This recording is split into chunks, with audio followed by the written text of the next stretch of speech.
Olá, queridos, que a graça e a paz de Cristo seja com todos e que nós possamos, neste momento, estar aprendendo um pouco mais na palavra do Senhor. Vamos orar, vamos louvar ao nosso Deus e, em seguida, lendo a Sua palavra, dando continuidade aí no estudo da carta do apóstolo Paulo à igreja de Coríntio, capítulo 4. Começamos no último encontro e fizemos uma introdução e hoje vamos dar continuidade no estudo desse capítulo e que Deus esteja nos guiando e que nós possamos estar aprendendo cada vez mais com a sua palavra. Oremos. Santo, amado e eterno Deus, a ti seja dado toda a honra e toda a glória, pois só a ti pertence, só tu és digno. Em nome de Jesus, que o teu Santo Espírito nos guie, nos preencha, ó Deus, todos os espaços vazios do nosso ser, e, ó Deus, que todos eles venham ser ocupados com a tua presença, que os teus conceitos sejam compreensíveis, Deus, por nós, sejam vivenciados por cada um de nós, Pai, a cada dia das nossas vidas, pois queremos te louvar e queremos sempre te adorar, Deus, pois tu és digno. Em nome de Jesus, queremos te agradecer por tudo, por este momento. Sabemos que és soberano e, apesar de tudo, tu se importa conosco. Por isso nós te agradecemos, Pai, pelo teu grande amor. Em nome de Jesus. Amém.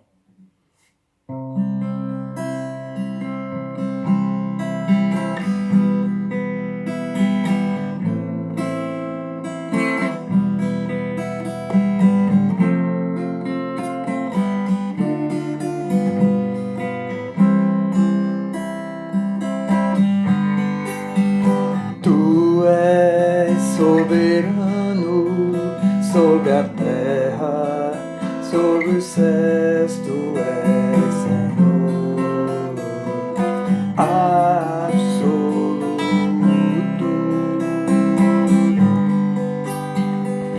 Tudo que existe e acontece, tu sabes muito bem. Tu és tremendo,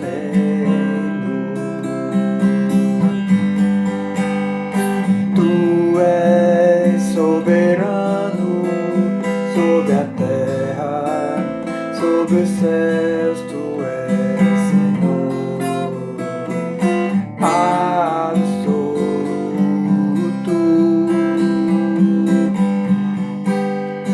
Tudo que existe e acontece, tu sabes muito bem. Tu és tremendo.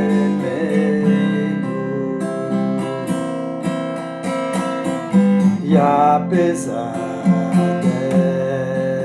desta glória que tem, tu te importas comigo também. Este amor tão grande que eleva-me, amar-me a ti. Tu és tremendo.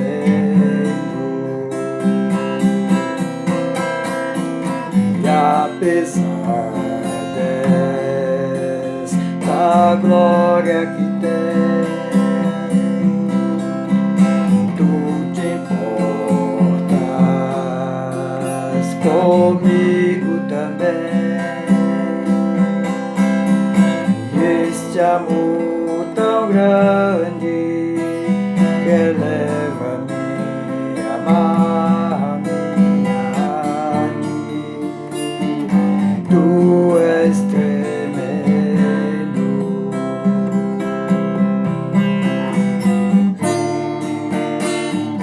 Tu és tremendo.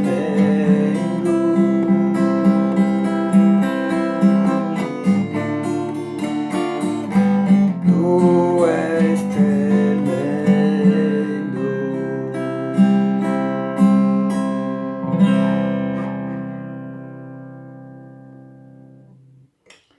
Como pode um Deus tão grande, tão santo, tão verdadeiro, tão puro, se importar com alguém, né, tão pequeno como nós? Porque todos nós, seres humanos, se formos avaliar pelas nossas características física, terrena, pecadora, não somos nada diante de Deus. Deus, ele é tudo, tudo provém dele, tudo existe sobre a sua vontade. Ele criou e sustenta todas as coisas. Então, quem somos nós? Mas ainda assim, apesar de tão pequeno que somos, ele cuida de nós e ele se importa conosco. Você sabia que o Senhor está se importando com você? Ele se importa com cada passo que você dá no seu dia a dia. Ele se importa com todos os pensamentos que permeiam sua mente, com os seus planos. Ele se importa com a sua vida, porque ele te ama. Então, vamos procurar entender melhor esse Deus que tanto nos ama, que tanto se importa conosco, para que nós possamos andar o mais próximo da sua vontade e assim podermos viver uma vida plena, uma vida completa diante dele. Pode ter certeza que Deus quer isso para mim e para você. E você não quer? Então deixa o Senhor ser Senhor na sua vida. Amém? Amém. Que Deus te abençoe. E vamos continuar aqui o nosso estudo no capítulo 4 da primeira carta do apóstolo Paulo aos Coríntios.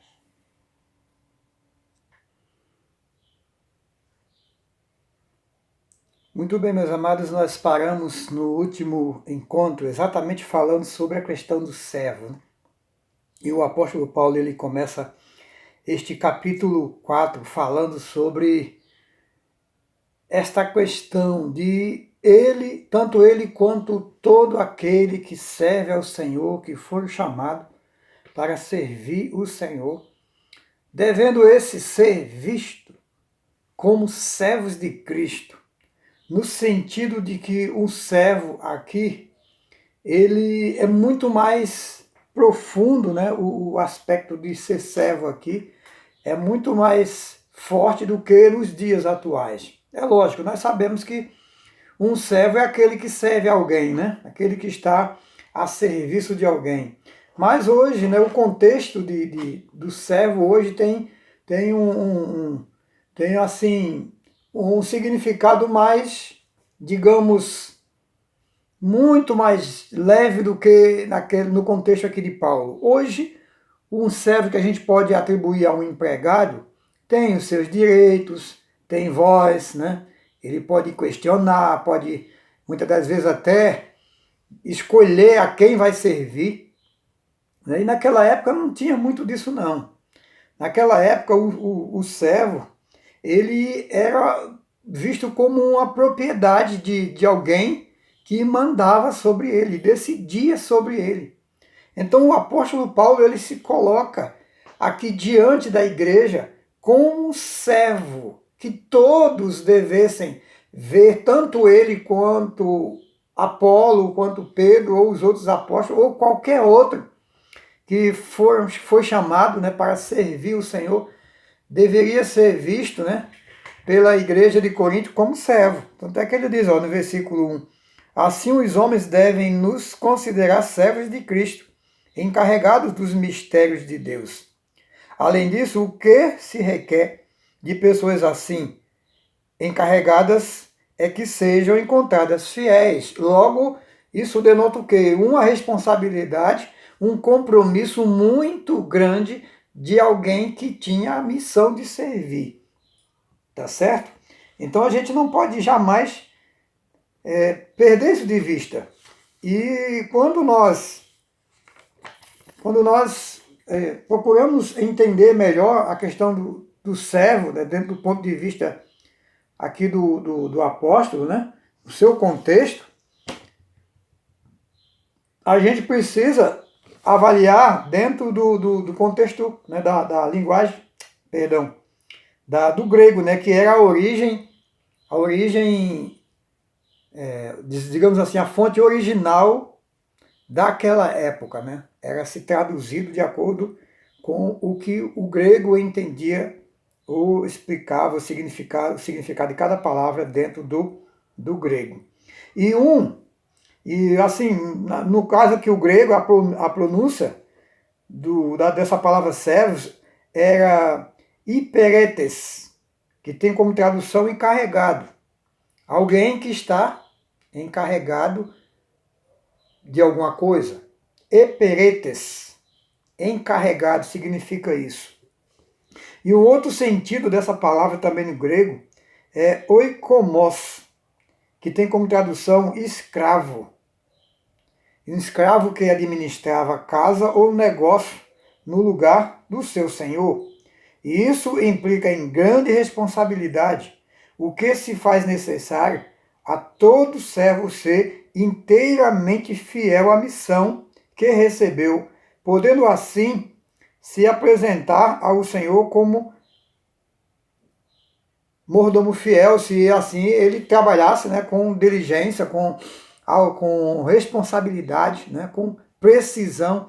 Ele deveria ser um escravo, entendendo ele que como escravo ele não tinha vontade própria, ele não tinha escolha a não ser obedecer o seu Senhor. Ele não tinha outra coisa a fazer a não ser cumprir a missão que recebeu. Ele não podia ocupar sua mente com outra coisa mais importante a não ser que fosse fazer a vontade do seu Senhor. Nada mais para ele era tão importante. A vida dele dependia disso. A segurança, o bem-estar dele dependia exatamente de ele cumprir a missão que o Senhor lhe entregou a fazer. E como servo, como escravo, que liberdade tinha ele para escolher outra coisa? Que opção ele tinha? E assim Paulo se via como escravo de Cristo. Por isso, ele deixa claro aos crentes de Corinto, logo no primeiro versículo, né, que esses deviam vê-lo como servo de Cristo, não como um senhor. Porque, assim como falamos no último encontro, que pelo que se entende, a igreja de Corinto queria, até influenciado pela cultura greco-romana, ver o seu líder como se fosse um senhor. E Paulo procura fazê-los entender que não seria dessa forma, que eles deveriam ver nem Paulo, nem Pedro, nem Apolo, nem outro, qualquer que fosse. No entanto, a gente entende também movido por essa cultura greco-romana, que o povo, né, no caso que os cidadãos de Corinto, eles tinham por hábito, né, assim como todo grego, né, de elevar, né, às alturas os seus mestres, né, e considerá-lo como um senhor e desprezar aqueles que não eram os seus mestres. Então eles tinham, né, aquela coisa de priorizar um e desprezar outro. Obviamente, Paulo estava sendo aqui desprezado por aqueles que preferiam Apolo, preferiam Pedro, digamos assim. Então Paulo deixa claro nos primeiros versículos, né, até o versículo 5, do 1 a 2 até o 5. Eu não me importo com o que digam de mim, se vocês estão me julgando, entendeu? Ainda que eu tenha consciência de que não estou fazendo nada que venha, que sirva de tropeço para mim, que sirva para alguém me acusar, eu não me preocupo com isso, porque quem me julga é o Senhor, tá certo? Vocês, ou um tribunal humano, se quiserem avaliar e dizer que eu sou ou não sou, para mim eu estou pouco ligando para isso. Desde que eu cumpra a missão que o Senhor me entregou. E no meu consciente eu sei que eu sou um escravo de Cristo. E vou fazer a sua vontade, custe o que custar. Concorde vocês ou não, aceite vocês ou não, aceite o mundo ou não, eu sou escravo de Cristo e vou fazer a sua vontade. Entenda, vamos refletir um pouco essa questão do servo nos dias de hoje. Vamos ser sinceros, meus irmãos. Quem de nós aqui hoje quer se sentir bem, à vontade, feliz com esse título de escravo? Não é? É totalmente fora da nossa realidade. Totalmente fora. Não existe no nosso conceito cultural hoje essa questão de escravidão. É isso, só história. E a gente não quer nem pensar viver numa época daquela. Eu, por exemplo, às vezes eu costumo brincar aqui em casa e dizer que eu teria morrido logo, logo, logo se eu tivesse nascido na época da escravidão. Porque você trabalhar que nem um animal, que nem um jegue, e não ter direito sequer de falar, sei não, com certeza eu acho que eu não sobreviveria. Entendeu? Mas essa conotação de servo aqui que o apóstolo Paulo se identifica com ela, não é que Cristo maltratasse ninguém como os senhores, né, de terra da época da escravatura, os coronéis, os barões maltratavam seus servos, seus escravos. Mas no sentido de ele não ter vontade própria, de ele não ter outra alternativa a não ser cumprir a vontade do seu Senhor, de que ele não estava ali para fazer algo da sua própria intuição, mas amando de alguém superior a ele e a qualquer outro ser humano existente, ou divindade que alguém pudesse crer que existisse, né? Principalmente naquele contexto. Então Paulo ele deixa isso claro para que a igreja entendesse de uma vez por toda que todos são instrumento de Deus para o serviço do reino de Deus. Portanto, todos devem viver para a honra e glória do Senhor. Mas hoje, quando a gente se diz servo de Deus, a gente quer ser aquele servo, né, que parece mais um príncipe, um rei, do que um servo. Porque muitas das vezes a gente quer determinar, né, que Deus nos atenda, né, atenda às nossas necessidades, às nossas vontades, não é nem necessidade às vezes. Porque Deus supre as nossas necessidades verdadeiramente. Mas muitas das vezes nós queremos que a nossa vontade prevaleça. Que tipo de servo somos nós desse jeito? Não é? Quantos crentes aí não determinam que Deus faça isso, faça aquilo, que Deus lhe conceda isso ou aquilo? Que tipo de servo nós somos? Então, meus amados, vamos analisar bem a questão de nos considerarmos servos de Deus. Você está disposto, como servo, a fazer tudo o que o Senhor determinar para a sua vida? Você está disposto a ir aonde o teu Senhor te mandar ir? Fazer o que o teu Senhor te mandar fazer? Porque quando você abre a Bíblia e nela você encontra aquela frase: não faças mal, não minta, não tire proveito de ninguém, digamos assim, não é? Não difame o teu próximo, já que falamos disso agora há pouco aí. Ame o seu próximo.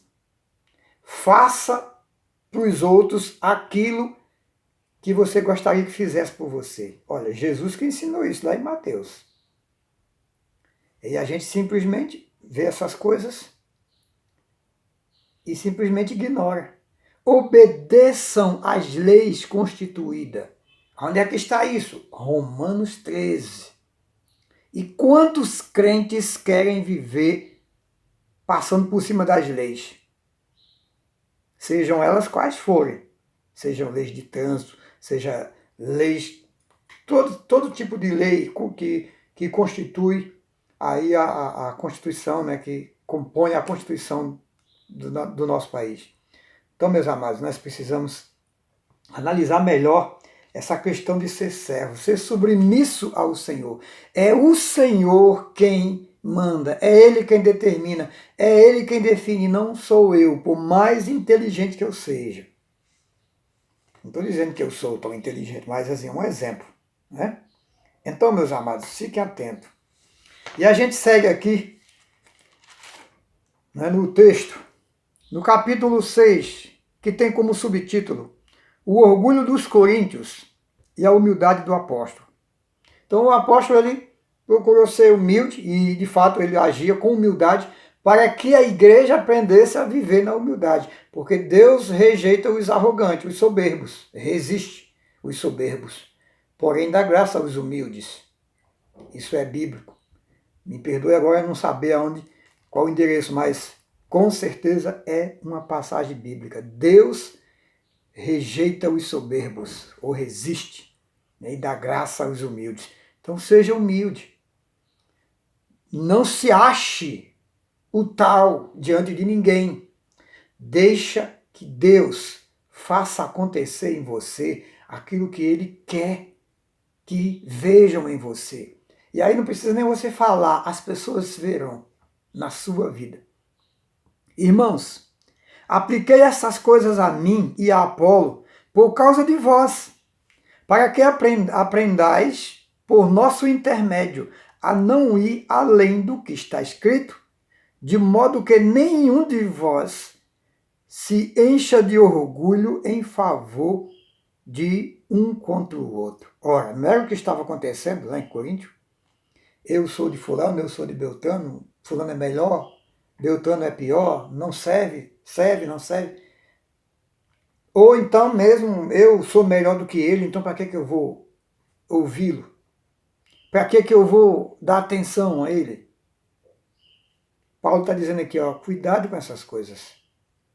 Eu me coloquei nessa condição de servo, de escravo, tanto eu como Apolo, para que vocês não vá além do que a palavra lhes manda ir. Além do que está escrito. E o que está escrito é ser humilde. Não esqueça, Deus resiste aos soberbos. Arrogante dá no mesmo, né?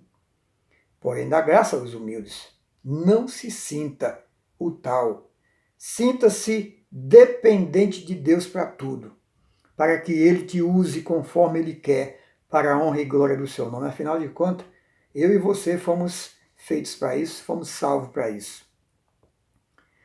Pois quem te fez diferente dos demais? E o que tens que não tenhas recebido? Por acaso você tem alguma característica em termos de intelectualidade, de capacidade de raciocínio, tudo que descreve o seu ser, como pessoa inteligente, como pessoa do jeito que você é. Você teria isso de você mesmo pela natureza? É lógico que alguns vão dizer que sim. Mas não podemos esquecer de que se abrirmos as nossas Bíblias lá em Gênesis capítulo 1, versículo 27, 28, 26 a 28, se eu não estiver enganado, diz o quê? Que Deus nos criou conforme a sua imagem e semelhança. E essa imagem e semelhança é exatamente nesse aspecto da inteligência, da intelectualidade, do poder de raciocinar, de criar, de fazer, idealizar. Isso são características divinas. E Ele nos concedeu isso. Logo, nós não tínhamos nada se não fosse vindo de Deus. Primeiro, começar pela vida. Se você acredita que a Bíblia é a palavra de Deus e que ela é quem define a sua crença e a sua pessoa como criatura de Deus, você é de convir que Deus fez o homem. E quando Ele fez o homem, conforme a Bíblia nos ensina, ele era simplesmente um boneco de barro sem vida.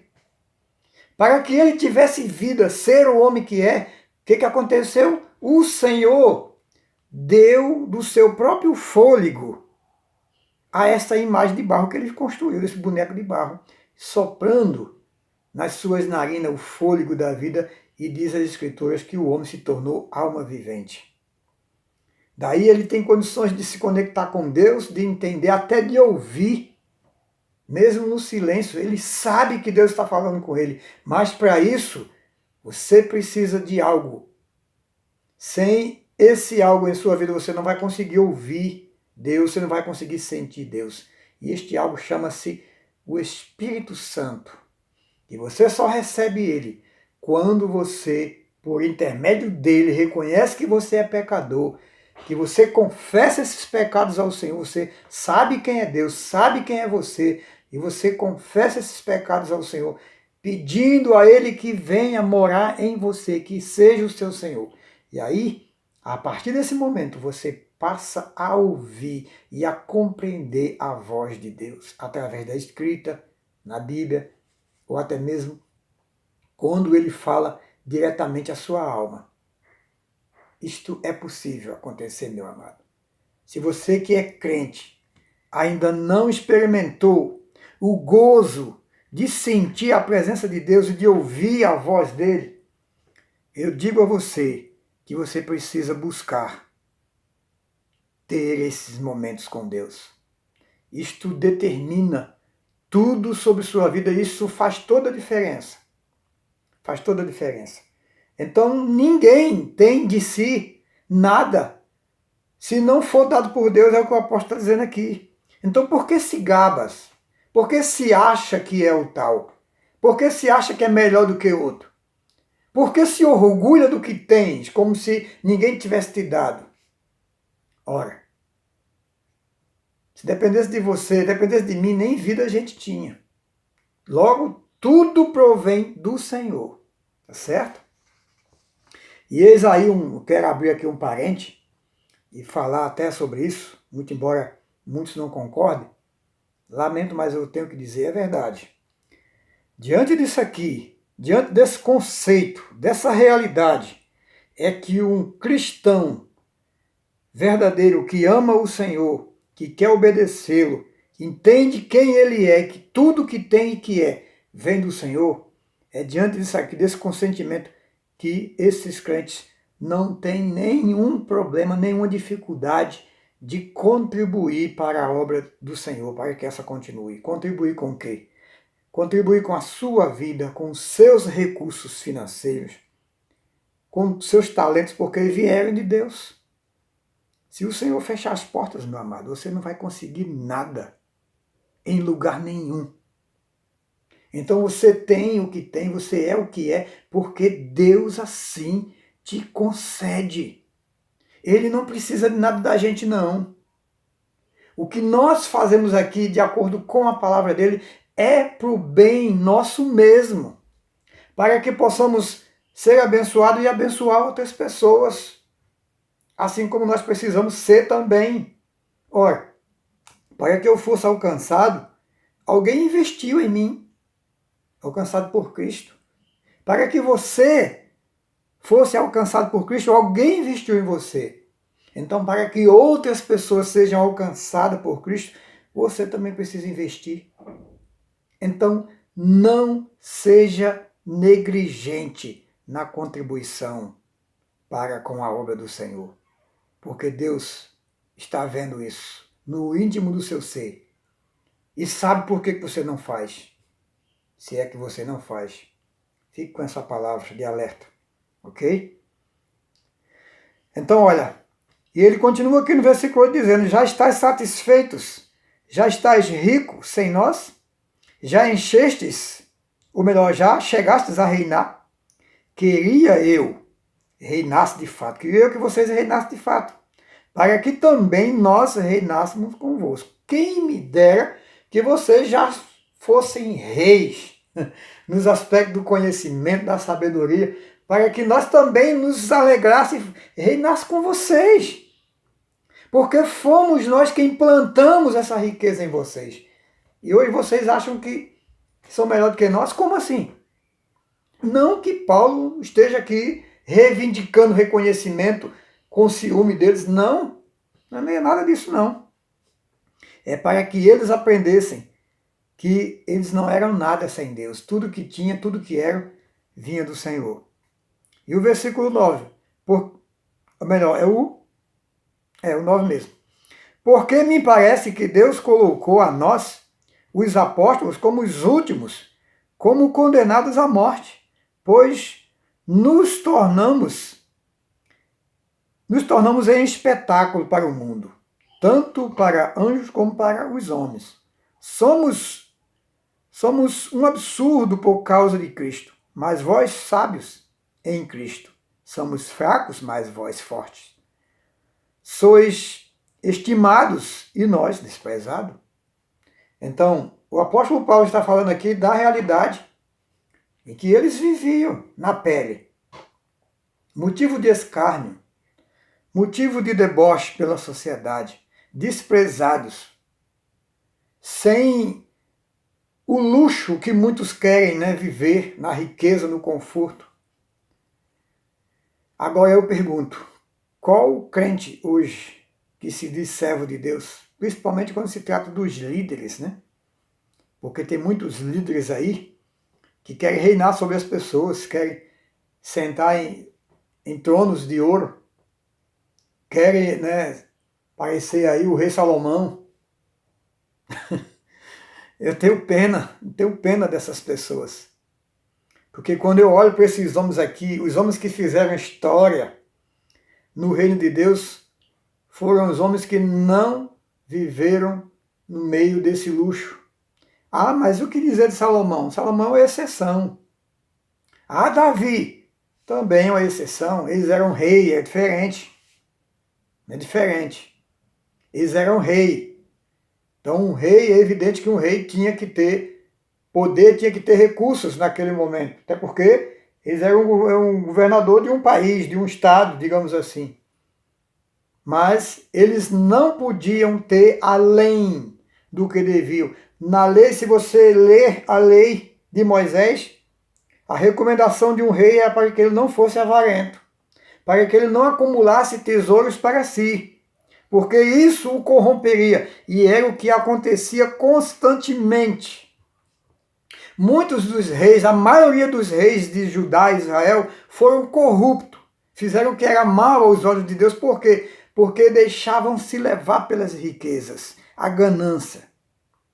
Por isso, na lei está escrito que o rei não deveria ser ganancioso, não poderia acumular tesouros para si. Ora, não é à toa que Jesus disse, lá em Mateus, não ajunteis tesouro para si, aqui na terra, onde a ferrugem corrói, onde a traça, o ferrugem consome, a traça corrói, e os ladrões minam e roubam. Mas ajuntais tesouro para vós no céu, onde nada dessas coisas pode atingir. E ele diz mais para completar, porque onde estiver o teu tesouro, ali está o teu coração. Meu irmão, meu amado, se todo o valor que você tem na vida se resume a bens materiais, só isso que é importante para você, ora, eu quero te dizer com toda sinceridade, a tua alma está atrelada a essas coisas. E essas coisas, tudo que estão aqui, são passageiras. Hoje tu tem, amanhã tu não tem nada. Hoje tu pode estar rico, amanhã tu pode estar pobre. Basta ler a história. Perdão, eu sou um pouco meio da antiga. Eu gosto muito de ver a história do passado. E eu fico vendo aqui pelo YouTube os vídeos dos grandes casarão da época das colônias. E eu fico contemplando cada casarão, cada mansão, que deve ter custado fortunas. Muito sangue foi derramado para construir aquelas casas. E que hoje vive lá as ruínas, abandonadas. Cadê os herdeiros? Cadê os donos que eram senhores, escravagistas, que mandavam, que decidiam o que tinha que ser feito, viver ou morrer daqueles coitados que trabalharam para fazer aquilo tudo? Cadê? Onde eles estão hoje? Do que adiantou? Eles desfrutaram e desfrutaram. Conseguiram levar para o sepulcro. Você vê muito isso nas regiões de Minas Gerais e no Rio Grande do Sul. Os casarões abandonados, nos engenhos, as fazendas de café da antiguidade. Tudo largado às ruínas, o tempo comendo. Coisas, se fosse hoje, valiam uma fortuna. Então, meus amados, não podemos depositar nossa confiança, nossa esperança, nossa prioridade maior em cima de nada desta terra, porque tudo é passageiro. Tudo. Só as coisas do alto que vêm de Deus são eternas. Logo, eu e você só poderemos viver eternamente se depositarmos nossa confiança no Senhor, se entregar nossas vidas ao Senhor, os nossos caminhos, os nossos sonhos, os nossos planos, tudo que temos, tudo que somos. Tudo que você tem, tudo que eu não tenho praticamente nada, mas alguma coisa que tenho, me serve com certeza, assim como tudo que você tem te serve, enquanto estivermos aqui. Eu não estou dizendo que a gente tenha que jogar tudo fora e dar, não estou falando nada disso não. Apenas nos fazendo crer, entender que, muito embora essas coisas sejam importantes, trabalhamos para isso e é justo que tenhamos, quem trabalha com honestidade, mas ciente de que tudo é passageiro. O que mais importa, na verdade, o que realmente importa é a vida eterna em Cristo Jesus, que vai nos conceder a graça de viver na sua presença eterna, ausente de todo tipo de mazelas que sofremos aqui neste mundo. Não é a sabedoria do homem, não é a eloquência do homem, não é o conhecimento do homem que aqui na terra que vai prevalecer, que vai te garantir essa vida eterna com Deus, mas é Cristo. E o apóstolo Paulo, ele queria muito que a igreja entendesse isso. E com certeza é a vontade de Deus que eu e você entendamos isso e vivamos isso, para que a nossa vida aqui na terra não seja inútil. Eu fico me perguntando de que vale a pena eu viver aqui se a minha vida não servir para abençoar a vida de outras pessoas e não servir principalmente para glorificar o nome daquele que me amou a tal ponto de se fazer homem, se humilhar e morrer por mim naquela cruz. Se não for para isso, não tem sentido viver, meus amados. Então pense nisso, acorde para a vida se você ainda não pensou. Você ainda está em tempo. Não deixe a oportunidade passar. Perdão, analisem bem sua vida, analisem bem o que Deus tem feito por você. Conheça a sua palavra, para que você possa conhecer os propósitos dele para a sua vida. E você saiba como viver de maneira que agrada o Senhor. Então o apóstolo continua dizendo no versículo 11. Até o presente passamos fome, sede, vestimos-nos de trapos. Quem quer andar desse jeito, né? E somos esbofeteados. E não temos pousada certa. Cansamo-nos trabalhando com as próprias mãos. Quando somos ofendidos, bendizemos. Quando perseguidos, suportamos. Tranquilidade, perseverança, mansidão, mesmo diante de tanta adversidade na vida. Passando fome, mal vestidos. E ele segue. Ele segue aqui no versículo 13. Ou melhor, no 14. Não escrevo essas coisas para vos envergonhar, mas para quê? Para vos advertir, como meus filhos amados. Porque ainda que tenhas 10.000 instrutores em Cristo, não tereis contudo muitos pais, pois pelo Evangelho eu mesmo vos gerei em Cristo Jesus. Portanto, rogo-vos que sejais meus imitadores. E aí aqui o apóstolo vai fundo, né? Ele vai fundo na questão da responsabilidade de alguém que ensina a palavra de Deus. Me imite.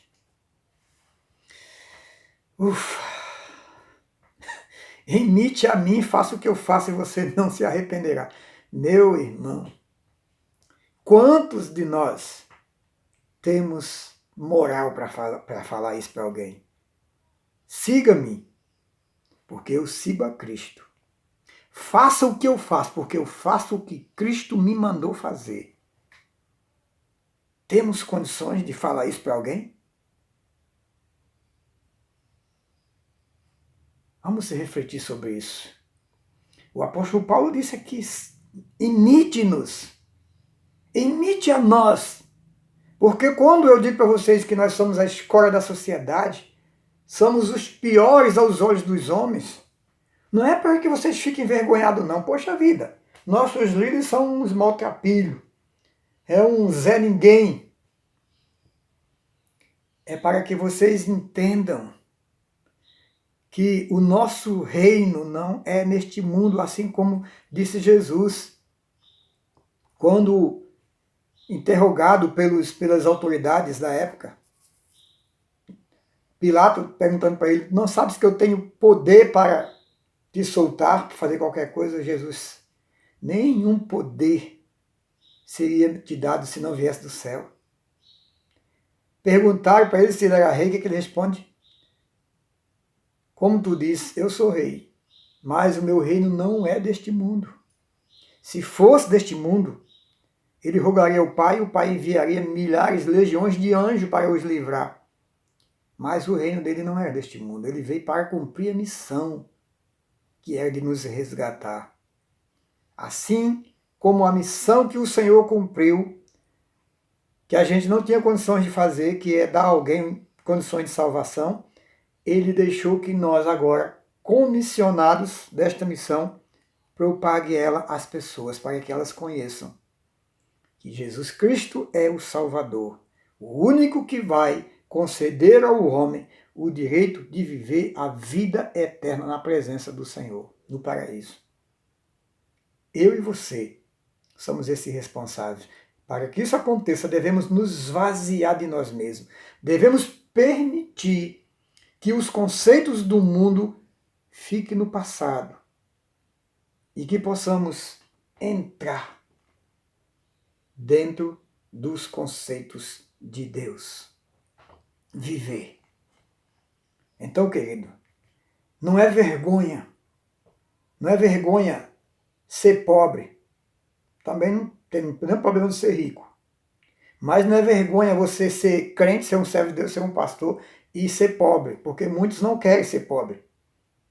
Né? Muitos querem, porque eu sou filho do rei, eu sou um pastor, então eu preciso ter coisa, preciso ter bons carros, boa casa. Se tiver condições de ter, ótimo, não tem nenhum problema quanto a isso.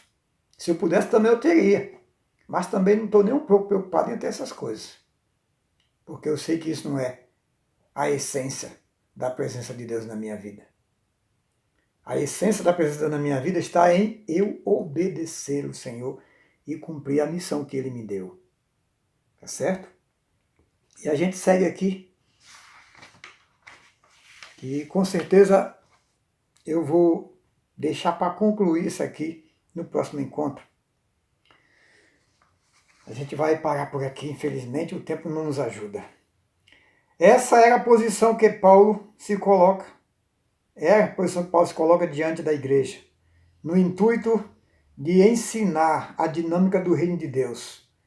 No cotidiano da igreja, ela deveria encarar as coisas dessa forma, né? Com humildade diante do Senhor. E os versículos, a gente já leu, no versículos 3 e 5, está visto que aqueles que preferiam Apolo em lugar de Paulo fazia mau juízo, né, dele, colocando em dúvida a veracidade de ele ser um instrumento de Deus para a igreja. Muitas das vezes nós somos questionados, né? Fulano é muito fraco, é muito simples, não tem muita sabedoria, não sabe falar. E não estou dizendo que isso não seja importante quando a gente tem esses recursos, mas isso não é tudo. O importante é que nós estejamos fazendo a vontade de Deus. E evidentemente que também o servo do Senhor deve sempre procurar melhorar para atender melhor as pessoas a quem ele serve. Porque um pastor, um líder, é nada mais, nada menos do que um servo dos servos. ele serve aos servos de Deus, sendo também servo de Deus. Que o Senhor nos abençoe e que nós possamos cada dia mais buscar no Senhor sabedoria e capacidade para atender a demanda da missão que Ele nos entregou. E que cada crente em Cristo Jesus possa também estar buscando todos os recursos que lhes são cabíveis para atender os propósitos de Deus para as suas vidas. Em nome de Jesus. Até a próxima e que o Senhor te abençoe.